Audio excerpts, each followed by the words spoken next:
Parfait. Donc, merci pour l'enregistrement. Donc, nous sommes heureux de vous accueillir à ce webinaire qui s'intitule « Plein feu sur l'intelligence artificielle ». Aujourd'hui, on va parler d'innovation et de collaboration. On va rencontrer Romain Tellandier et Christophe Farley-Legault qui vont nous parler de leur projet en intelligence artificielle. On va mieux comprendre les règles du jeu du programme partenariat et finalement, on va répondre à toutes vos questions sur les critères du programme. Je m'appelle Hélène Filion, je suis conseillère en développement des affaires chez Innové et je serai accompagnée de mon collègue Yann Viermos, qui est conseiller en innovation, qui va vous expliquer les détails du programme partenariat, les critères, etc., tout ce qu'il faut savoir pour présenter une proposition gagnante. Ce webinaire, principalement, ça s'adresse aux chercheurs, aux directeurs de la recherche dans les universités et les centres collégiaux de transfert technologique. Et ça s'adresse aussi aux gestionnaires d'innovation, directeurs de la recherche et développement dans les petites, les moyennes et les grandes entreprises. L'objectif, évidemment, c'est de mieux comprendre les mécanismes et les avantages du financement de la recherche collaborative, de clarifier l'admissibilité, les processus, les délais, les montants, etc. Et surtout, présenter une proposition gagnante. Si vous avez des questions ou si vous avez besoin d'assistance technique, on vous invite à rédiger vos questions dans l'espace de Zoom qui est situé en bas de votre écran. Donc, comme Natacha vous l'a précisé, on vous a mis sur le mode silencieux et on va répondre à vos questions dans les 30 minutes à la fin de la présentation. Je l'ai déjà dit, je le répète, ce webinaire est enregistré et il sera déposé sur notre site web dans les prochains jours. Donc, si vous avez des collègues qui n'ont pas pu assister, ce sera possible pour eux de le faire en mode asynchrone. Ensuite, à la suite du webinaire, on va vous faire parvenir la présentation, puis on va continuer de répondre à vos questions et de vous accompagner dans le montage de vos projets. Alors aujourd'hui, on a deux invités. On est heureux de vous les présenter. Il s'agit de Christophe Farley-Legault et de Romain Tellandier, qui sont des employés de la firme Systra Canada. Donc, Systra nous a présenté un projet il y a un petit bout de temps, puis c'est un projet vraiment passionnant. Alors, je leur cède la parole et je vais continuer de partager mon écran. C'est moi qui vais tourner les pages pour vous, messieurs. Merci. Si tu veux commencer, Christophe, et puis je compléterai tes propos sur ces diapositives. OK, excellent. Donc, je vais commencer par me présenter, Christophe Farley-Legault. Je travaille depuis 3 ans chez Systra en tant qu'ingénieur en planification de transport. Donc, aujourd'hui, moi et Romain, on voulait vous parler d'un projet qui nous tient à cœur et dont on a commencé les premiers préparatifs il y a maintenant 1 an. Il s'agit d'un développement d'un modèle prédictif de consommation énergétique pour autobus électriques basé sur des données réelles d'opération. Donc, le projet va permettre de suivre l'opération de 10 nouveaux autobus électriques de modèle New Flyers XE40 sur une période de 12 mois consécutifs. On estime que ce projet-là va permettre l'acquisition d'environ 2 téraoctets de données qui seront ensuite analysées et qui serviront de fondation à notre modèle prédictif de consommation. Je vais maintenant laisser la parole à Romain qui va vous parler de l'implication des différentes parties prenantes dans le projet. Merci Christophe. Donc, je m'appelle Romain Tellandier, je travaille également pour Systra Canada depuis un bon moment maintenant. Pour ce projet, vous pouvez voir les noms des différents partenaires qui se sont associés à nous et nous les remercions, en particulier la Société de transport de Laval qui par son profil connu sur la place publique d'innovateurs dans le monde du transport est clairement apprécié. Ce que vous pouvez voir au travers des profils de nos différents partenaires, c'est qu'on associe à la fois des organismes publics comme l'ASTL ou alors le Centre de recherche informatique de Montréal, ou des organismes à but non lucratif comme Jalon qui a vraiment fédéré, on va dire, l'écosystème autour de notre projet, avec des partenaires plus privés comme Axeta qui fait du développement de logiciels, ou Viricity qui est spécialisé dans de l'acquisition de données.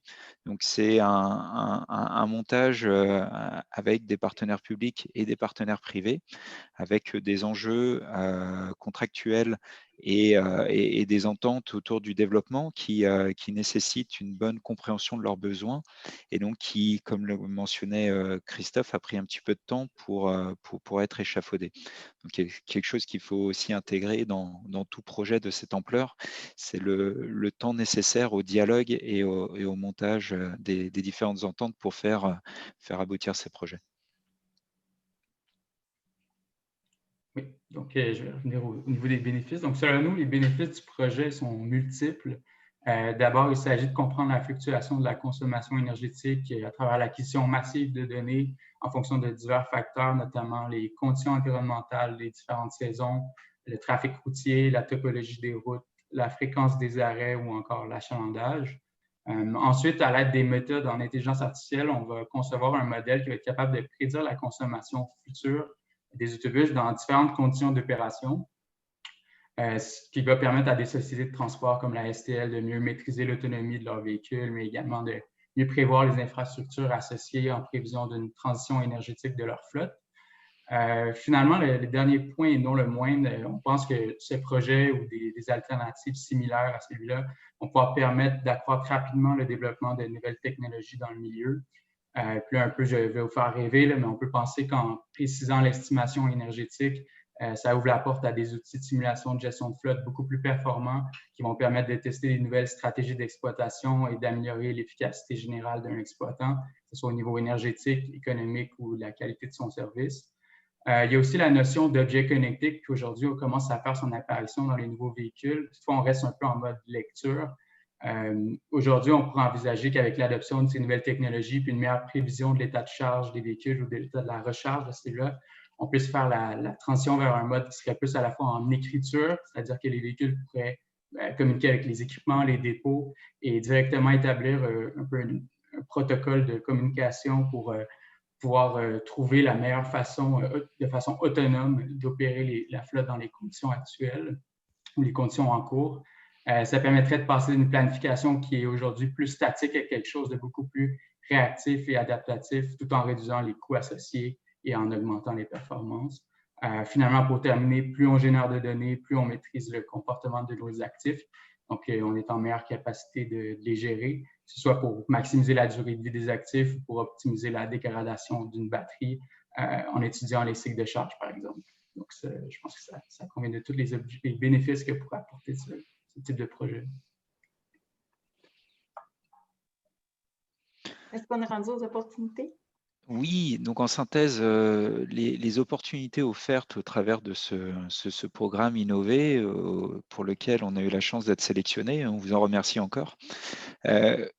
Pour nous, vraiment, c'est un tremplin puisqu'il nous permet de vraiment construire et de bénéficier de l'écosystème on va dire montréalais autour de l'excellence de l'intelligence artificielle et de l'électrification et par voie de conséquence aussi bénéficier de l'élan politique autour d'un investissement des autorités sur une économie plus verte. On le voit dans l'actualité.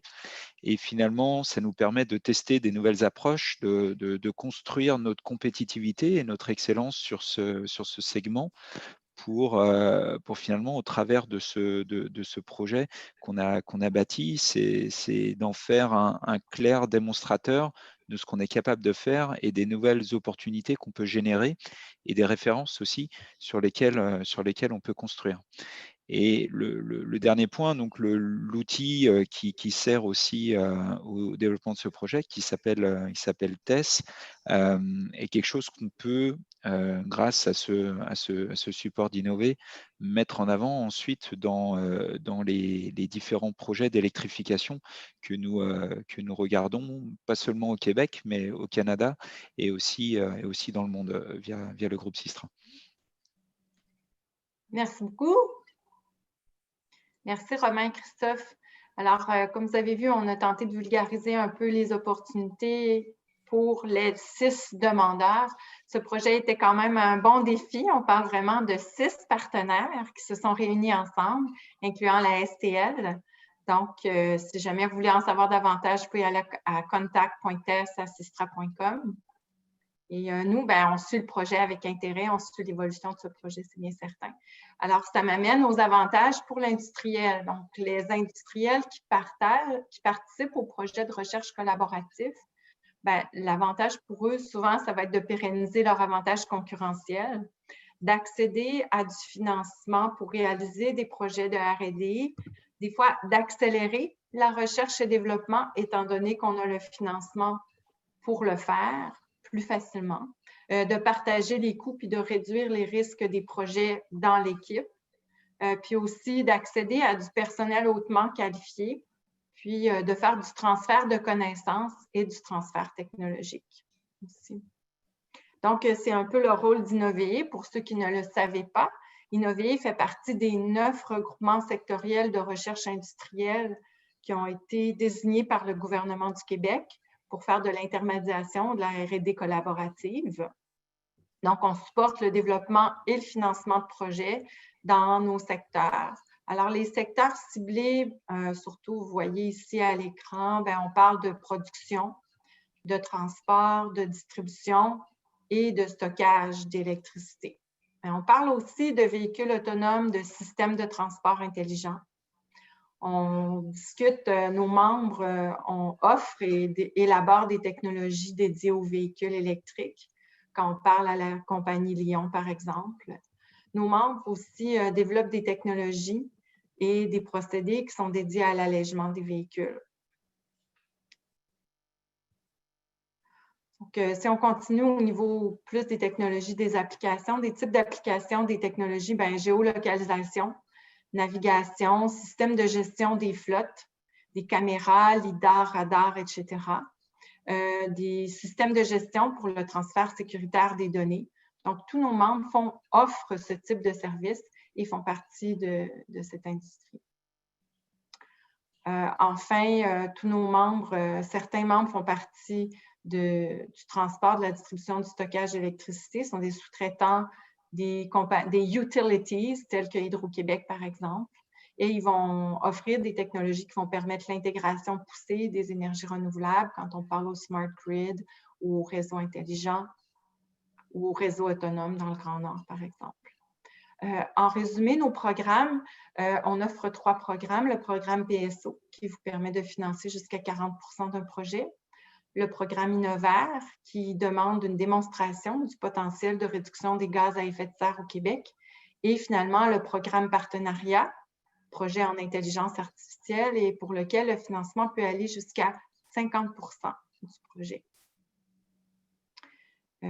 On vous parle aussi de niveau de maturité technologique parce qu'en quelque sorte, c'est un peu la base des critères ou du cadre de notre financement. Innovéé va financer des projets qui sont de nature pré-compétitive, c'est-à-dire des niveaux de maturité technologique qui se situent entre 1 et 6. Puis notre objectif, évidemment, c'est de diminuer le risque de projet pour les demandeurs, puis aider les demandeurs à aller plus vite dans le développement de leurs nouveaux produits.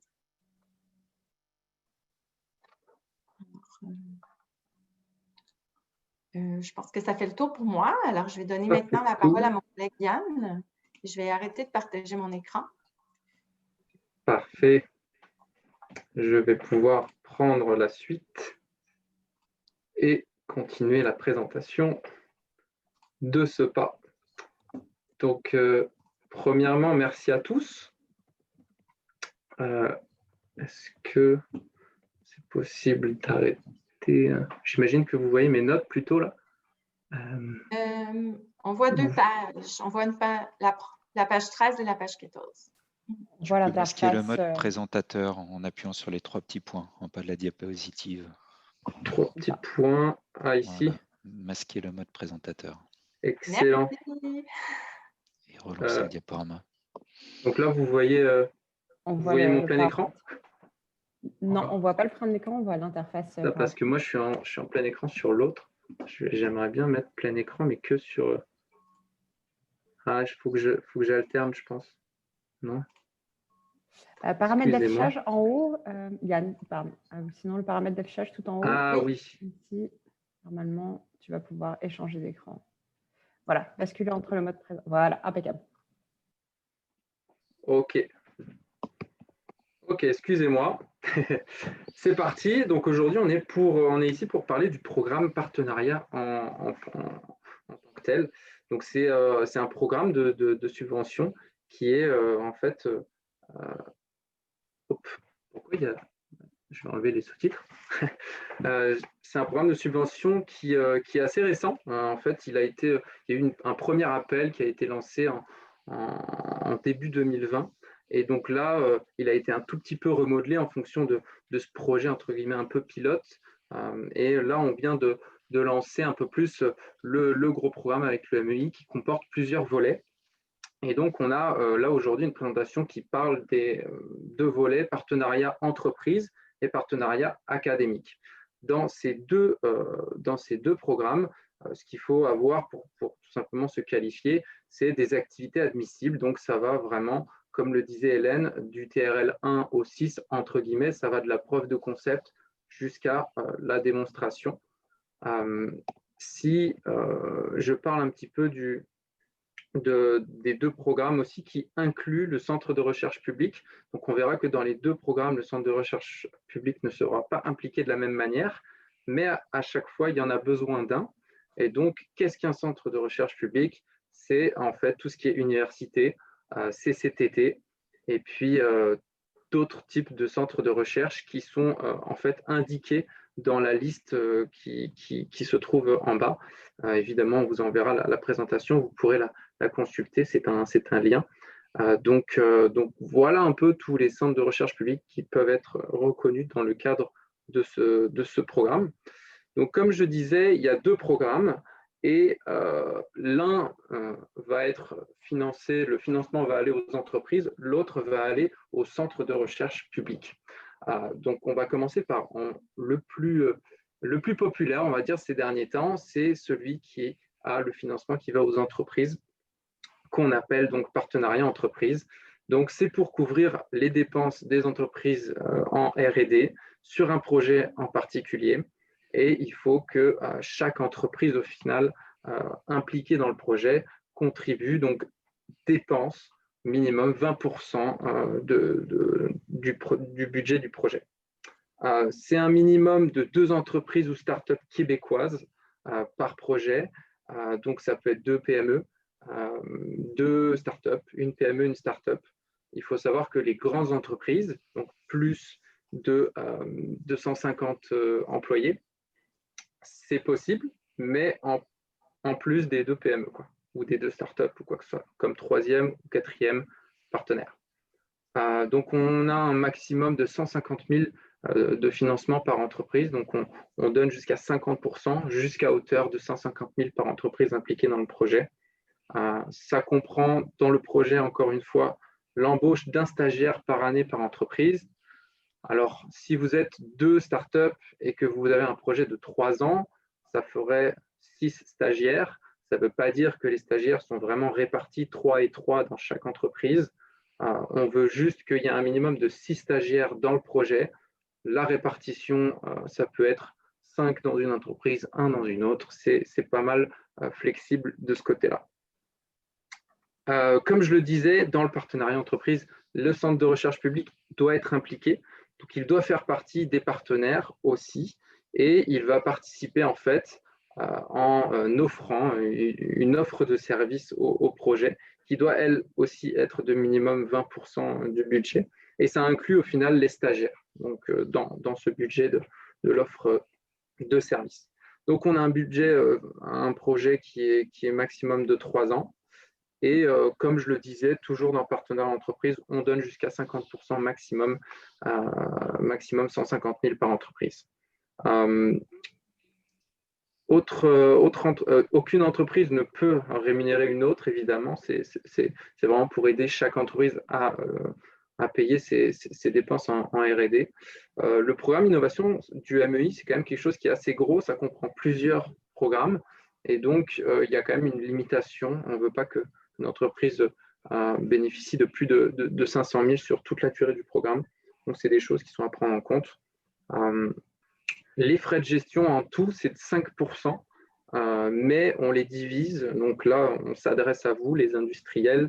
On les divise 50-50 entre ce qu'on charge au ministère ou ce qu'on charge aux industriels. Donc 2,5% seront chargés aux industriels du projet. Il est possible d'aller chercher du financement public.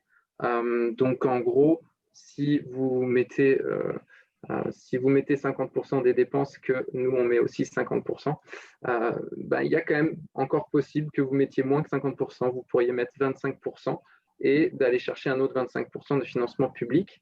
Mais attention, ce financement, faut voir comment il peut être fait. J'en parlerai un petit peu plus tard. Donc dépôt maximum, donc que ce soit pour entreprise ou académique, dépôt des projets maximum le 15 janvier 2021. Alors là, j'ai quelques graphiques parce que là, je vous balance pas mal de chiffres et de blabla. Donc si on essaie de regarder un peu plus graphiquement ce que ça donne, je vous inviterai à regarder le coin supérieur droit, projet de type A. Donc là, on a un premier exemple, c'est avec 4 entreprises et un centre de recherche public. Si on regarde la deuxième section, la section des dépenses, je le disais, il faut qu'il y ait minimum 20% qui doit être mis en dépenses pour chaque entreprise et que le centre de recherche fasse une offre de service au projet, donc aux industriels, pour participer probablement sur une partie du projet, développement de la technologie, ou simplement juste à fournir des stagiaires.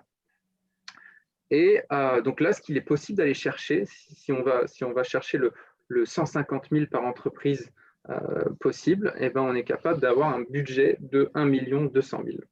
Donc sur ce budget, là, on peut passer un petit peu à la section du dessus, financement. Le MEI, on est capable de mettre jusqu'à 50% de ce 1 200 000. Ça fait 600 000. Et donc, en réalité, les dépenses ne sont pas là de 240, mais elles seraient plutôt de 120 000 en réalité, si on inclut la subvention. Comme je disais, c'est toujours possible d'aller chercher une aide gouvernementale autre de 25%. Donc voilà un petit peu le portrait global sur un premier exemple. Deuxième exemple, seulement avec 2 entreprises. Donc là, évidemment, on divise de moitié le budget maximum permis, puisque c'est 150 000 par entreprise. On arrive à un budget de 600 000. Et là encore, donc, on est capable de mettre 50% du MEI. Donc voilà, j'espère que c'est clair. Si n'hésitez pas, si vous avez des questions, il y a toujours la section Q&A sur laquelle vous pouvez poser toutes vos questions. On y répondra juste à la fin du webinaire. Je prends une petite respiration et on continue. Partenariat académique cette fois-ci. Comme je vous le disais, c'est un autre volet, un autre programme vraiment de financement qui est différent de celui que je viens de parler. Là, cette fois-ci, on va verser la subvention, le financement au centre de recherche. Donc, l'endroit, l'organisme principal qui va dépenser l'argent, ça va être le centre de recherche. Il va recevoir et dépenser, contrairement au partenariat entreprise. Là, cette fois-ci, dans ce programme-là, on a un minimum donc, de 2 entreprises québécoises et une start-up ou PME. Donc là, on est un petit peu moins strict dans le sens où ça peut être une grande entreprise et une start-up ou autre. Donc là, la contribution minimum des industriels, donc là, cette fois-ci, c'est les industriels qui vont financer le centre de recherche à l'aide d'une certaine contribution qui peut être de 40%, dont la moitié en nature. Nous, on va être capable de mettre 40%, financement de Innover/MEI, et il serait possible pour vous d'aller chercher 20% en plus, en fait, sur le financement autre. Donc, ça peut être le CRSNG, par exemple, au fédéral. Donc, ça pourrait faire un montage de 40, 40, 20, si vous me suivez. Dans tous les cas, j'ai une petite slide graphique qui s'en vient juste après. Là aussi, donc, il y a quelques maximums, quelques limites, 350 000 par projet de financement ministériel, en tout cas provincial pour le MEI. Maximum 3 ans, ça c'est comme le partenariat entreprise. Et puis, donc là, comme je le disais, les contributions vont au centre de recherche. Les frais de gestion, c'est la même chose, on prend 2,5%. Et la date de dépôt, c'est pareil aussi, 15 janvier, notez-la bien. Encore une fois, j'ai un petit graphique. Cette fois-ci, on n'a qu'une seule qu'une seule possibilité, dans le sens où vous pouvez être le nombre de partenaires que vous voulez. Dans tous les cas, l'addition de ce que les partenaires vont donner au projet, ça doit être 40% dans la section du bas, qui peut être divisé en deux, donc en nature et en argent, en espèces. Le MEI donc, peut mettre jusqu'à 40% et il est possible d'aller chercher, mettons, sur un projet maximum de 875 000, il est possible d'aller chercher donc 20% au CRS-CNG. Encore une fois, si vous avez des questions, n'hésitez pas, la section Q&A est faite pour ça. Quelques mots sur les dépenses admissibles. Je ne vais pas les énumérer, ça risque d'être ennuyant, mais vous aurez accès à la présentation. Ça va vraiment du coût de main-d'œuvre, tout simplement pour payer vos personnels, etc., à des dépenses effectuées à l'extérieur du Québec. Mais attention, il y a quand même quelques limites, dans le sens où il faut qu'elles soient vraiment jugées nécessaires à la réalisation du projet et que aucune entreprise genre au Québec puisse faire ce travail. Donc voilà, je vous laisse évidemment consulter ça un peu plus en détail. Autres frais à considérer, donc ce qui est important, c'est que tous les projets, tous les partenaires dans les projets doivent être membres d'Innover pour bénéficier de la subvention. Donc que ce soit en partenariat académique ou entreprise, les partenaires au projet ainsi que les centres de recherche publics ont des frais d'adhésion. Donc ça varie, ça va de 500 à 2000, ça dépend un petit peu du chiffre d'affaires pour les compagnies. Donc là aussi, c'est à prendre en compte. Le frais de gestion, j'en ai déjà parlé. Et les FIR, c'est quelque chose aussi qui est possible d'aller chercher au niveau du MEI. Donc ça, c'est principalement pour le programme partenariat académique, c'est-à-dire que le MEI veut bien contribuer à hauteur de 27% de sa contribution pour aider le partenaire de recherche à payer ses coûts, donc tous les overhead costs, tout ce qui est aide à la recherche. Pour le partenariat entreprise, je mets un petit bémol parce que c'est un peu plus complexe. C'est seulement sur l'offre de service, s'il y a des activités de recherche au partenaire de recherche, c'est seulement sur l'offre de service du partenaire de recherche que vous allez pouvoir aller chercher des FIR. Là encore, si ça arrive, je vous invite à nous contacter et on va essayer d'optimiser évidemment le montage financier. Je continue. Quelques détails un peu sur comment ça se passe à l'interne chez Innover. On a des processus de soumission, on a aussi des processus d'approbation. Donc, je vais vous donner quelques mots pour vous expliquer un petit peu ce qui va se passer en fait de maintenant jusqu'au 15 janvier pour vous aider à déposer vos projets. Alors, évidemment, vous avez probablement plein de projets avec des superbes idées. Nous, l'idée, c'est de valider qu'en fait, vos projets, ils matchent avec nos axes de recherche. C'est-à-dire qu'on va être capable de les financer parce qu'on ne peut pas financer un projet sur l'aviation, mettons, parce que nous, on est vraiment liés en transport électrique et intelligent terrestre. Et donc, il faut qu'on valide que le projet est finançable, entre guillemets, par Innover. Il est partenaire de recherche, évidemment. Donc, on parle de recherche collaborative. Donc, ça fait 8 ans qu'on finance des projets. On commence à avoir un joli petit réseau. Donc, c'est évident que nous, on veut mettre à contribution notre réseau à tout le monde pour qu'il y ait des projets hyper intéressants qui naissent. Et donc, si vous avez besoin d'un centre de recherche ou si vous avez besoin d'entreprises ou quoi que ce soit dans certains secteurs liés au transport électrique et intelligent ou à l'énergie électrique, évidemment, vous pouvez nous demander de l'aide. Évidemment, le montage financier, ça c'est quelque chose qui est très important pour tout le monde. Donc on veut que ce soit bien fait, que ça réponde à vos besoins de projet. Donc on peut vous accompagner évidemment là-dessus. Jusqu'à donc la présentation de la proposition qui serait aux alentours donc, de début janvier. Évidemment, essayez de nous envoyer. En fait, nous, on peut déjà vous envoyer les gabarits à remplir. Il suffit juste de les demander à Hélène ou à moi. Et puis ensuite, on peut vraiment vous aider à relire. Nous, on connaît les évaluateurs, etc. Et comment ils évaluent les projets. Donc, on peut vraiment essayer de vous orienter sur comment il faudrait améliorer telle ou telle partie de la proposition. processus d'approbation, donc ça, c'est ce qui va se passer à partir du 15 janvier jusqu'à, on va dire, mars. C'est le processus d'approbation de votre projet. Donc, on a une première analyse de conformité. À partir du 15, on veut valider que votre projet répond aux critères.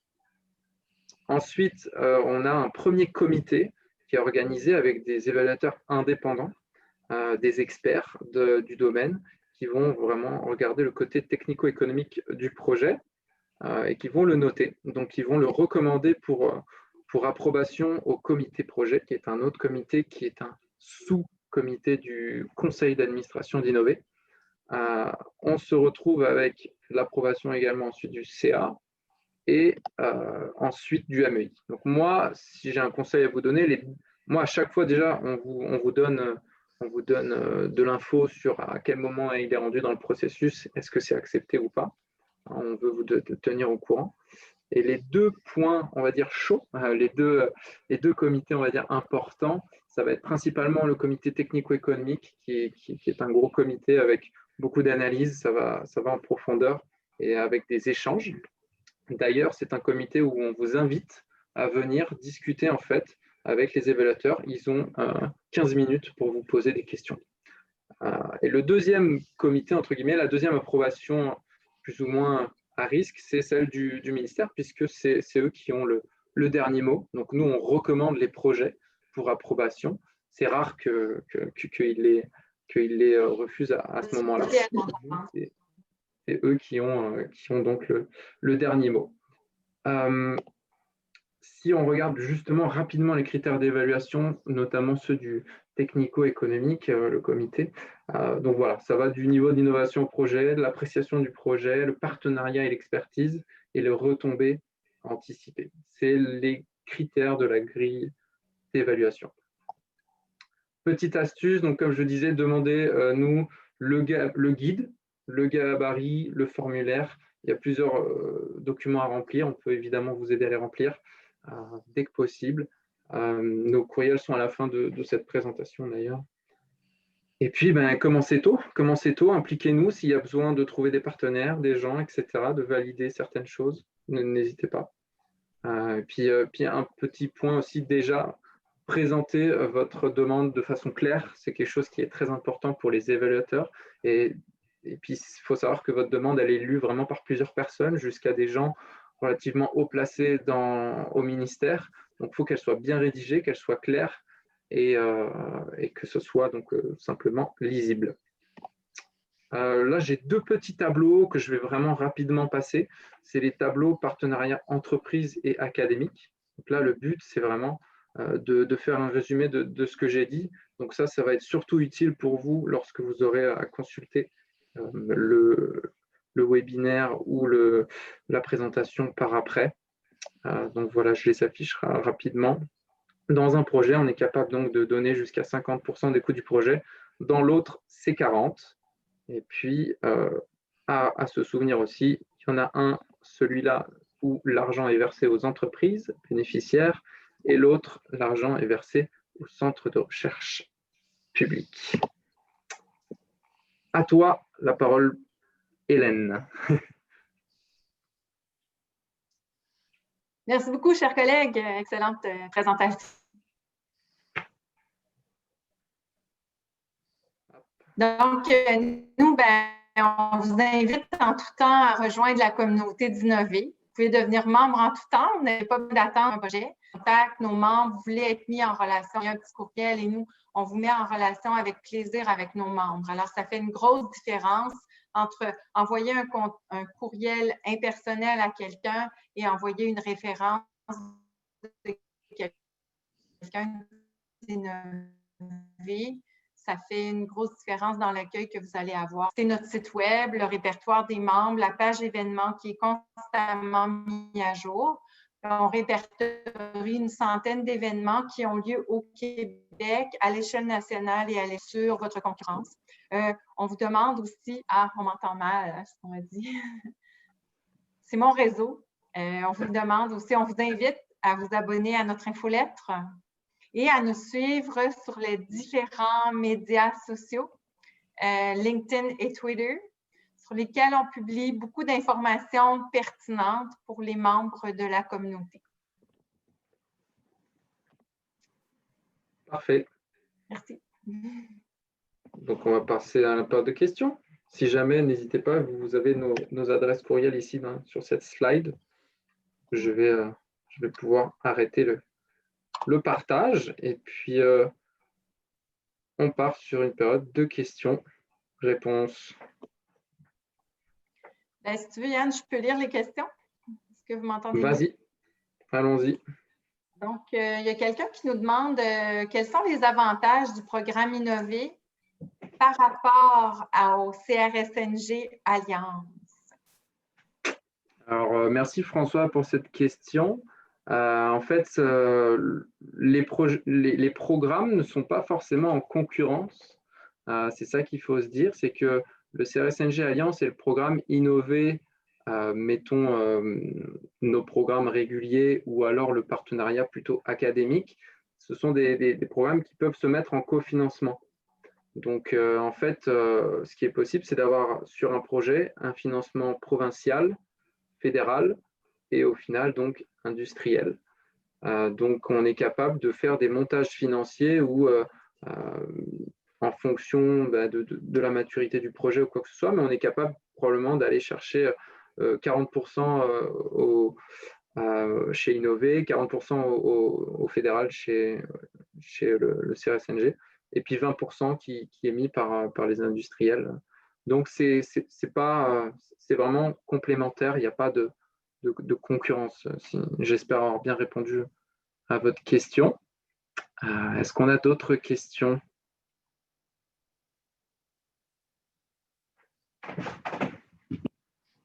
Merci. Donc,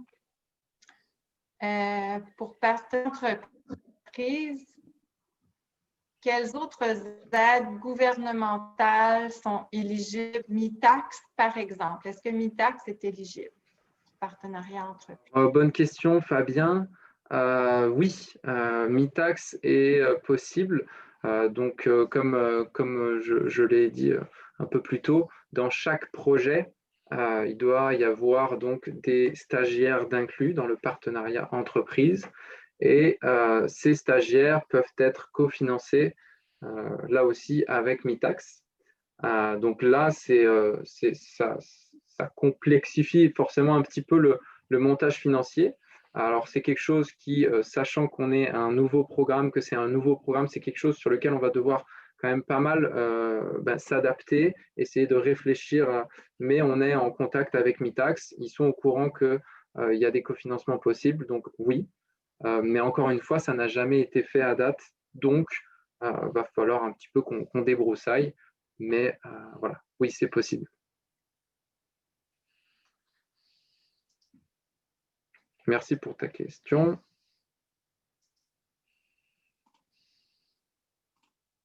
Présentement, on n'a pas d'autres questions, mais moi, j'en aurais une.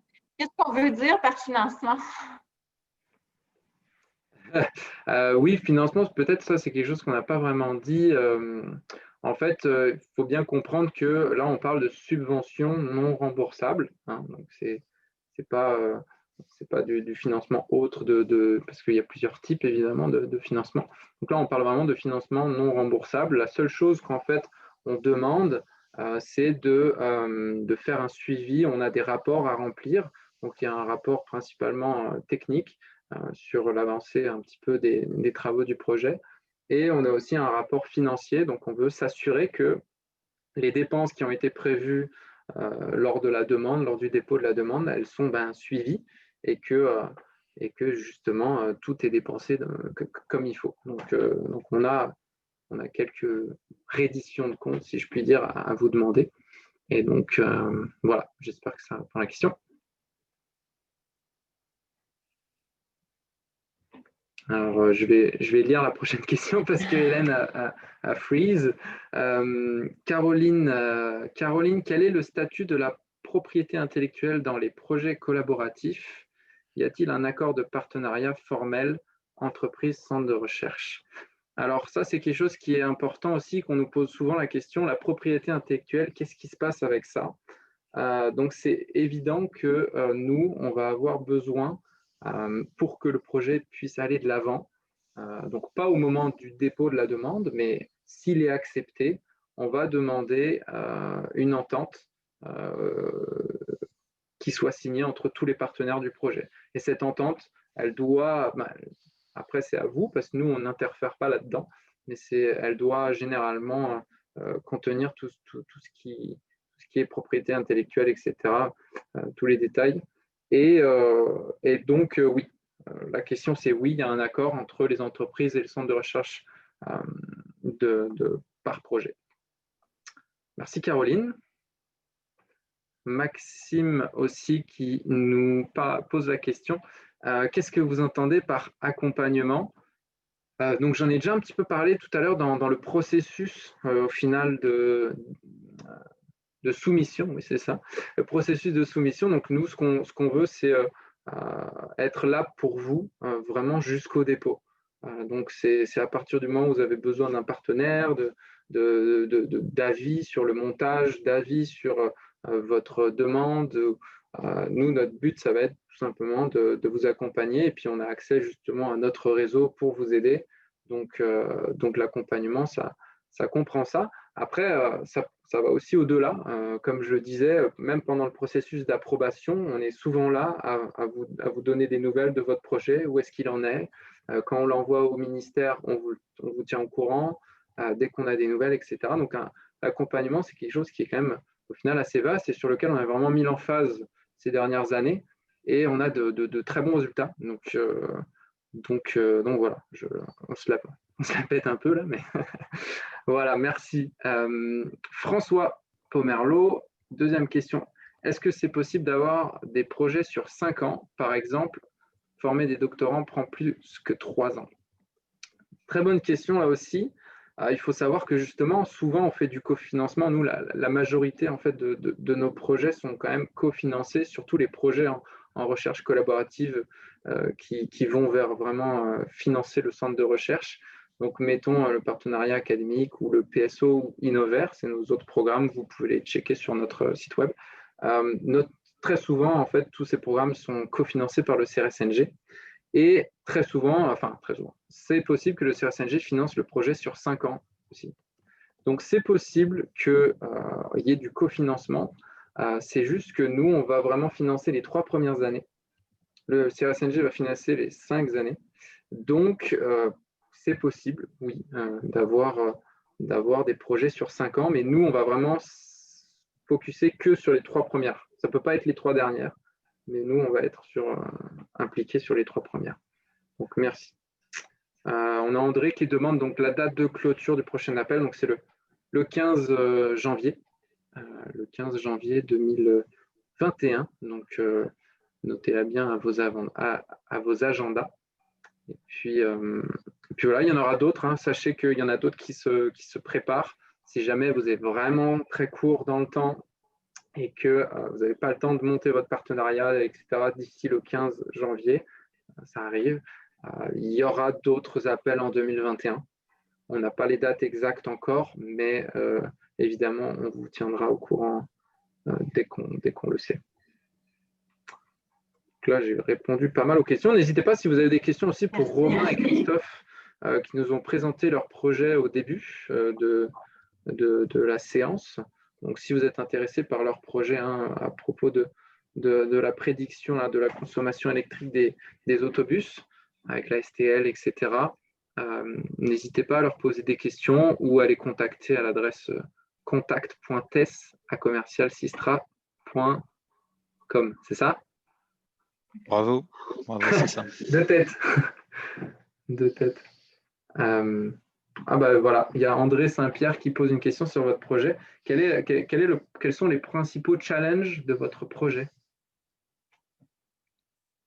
Les principaux challenges ont été d'abord en planification. Donc, je dirais que de monter ce projet-là a vraiment été quand même très compliqué, d'aller chercher l'accord avec la STL, de s'entendre sur tous les principes, ça a été très complexe. Après, je pense qu'on va le découvrir, quels vont être les prochains challenges. Je ne sais pas si le COVID va avoir un impact sur le futur de cette acquisition de données-là. J'espère que non, puis que ça va rentrer dans l'ordre prochainement dans les prochains 12 mois. Parce qu'on veut quand même que les données qu'on va amasser restent valides, donc on ne veut pas trop qu'il y ait une perte d'achalandage sur les différentes routes. Sinon, je ne sais pas, Romain, est-ce que tu voyais d'autres challenges? Oui, donc sur la question relative à la propriété intellectuelle, c'était un enjeu aussi dans le montage du projet. Donc, je le mentionnais en introduction, on travaille avec des organismes publics, avec des organismes privés. La logique, aussi vis-à-vis de la STL et les enjeux contractuels qui préservent aussi vis-à-vis d'un organisme public, et notamment le groupe Sistra étant un potentiel fournisseur, de préserver, on va dire, toute perception de conflit d'intérêts. C'est des choses qui doivent être bien balisées et notamment au travers des ententes qui doivent être jointes à la convention signée avec Innové. Donc le sujet de la propriété intellectuelle a été un sujet sinon complexe, mais un défi à surmonter pour s'assurer que les intérêts de toutes les parties prenantes de nos projets étaient préservés. Pour ce qui est des défis un petit peu plus techniques, on va dire qu'ils s'en viennent devant nous et le projet va démarrer dans les prochaines semaines. Oui, c'est ça. Excuse-moi, je voulais juste mettre en contexte. En fait, ce que vous ne savez peut-être pas, c'est que ce projet qui a été approuvé donc, pour financement a été déposé en mars, en début 2020. Comme je le disais, ça faisait partie du premier appel un peu pilote qui s'est avéré très fructueux. Et donc, en fait, ils ont eu leur réponse en avril d'approbation de financement. Et donc là, le projet, si je comprends bien, le projet est en démarrage. Exactement. Parfait. Excellent. Puis aussi, peut-être pour compléter, c'est sûr que nous, à la fin, on veut utiliser ce modèle-là puis pouvoir l'intégrer dans un simulateur qui va nous permettre de faire la prédiction de différentes routes au niveau de différentes agences de transport. Donc, un challenge, ça va être de s'assurer que le modèle qu'on construit va pouvoir bien s'interfacer avec le simulateur qui va être finalement construit. Merci. Merci Christophe. En tout cas, merci aussi à Romain. Là, je vois qu'il n'y a plus de questions. Hélène, tu es revenue? Parfait. Partie à plusieurs reprises en jeu de réseau. Ah, bah écoute, c'est qu'il n'y a pas encore la 5G, c'est pour ça. C'est ça. Donc, en gros, écoutez, si vous n'avez pas d'autres questions, on va pouvoir clore le webinaire là-dessus, j'imagine. Je te laisse la parole, Hélène. Écoutez, moi, je voudrais remercier en particulier Romain et Christophe de s'être rejoints à nous, puis à nos 60 participants. On a atteint quand même des bons nombres de participants pendant toute la présentation. Si vous avez des questions, n'hésitez pas à nous revenir. Nos adresses courriels sont disponibles dans la présentation. D'ici la fin de la journée, je vais vous envoyer la présentation et dans quelques jours, le webinaire sera disponible sur notre site web. Alors, n'hésitez pas. Puis, continuez à nous présenter de beaux projets. C'est ça qui nous motive. Parfait.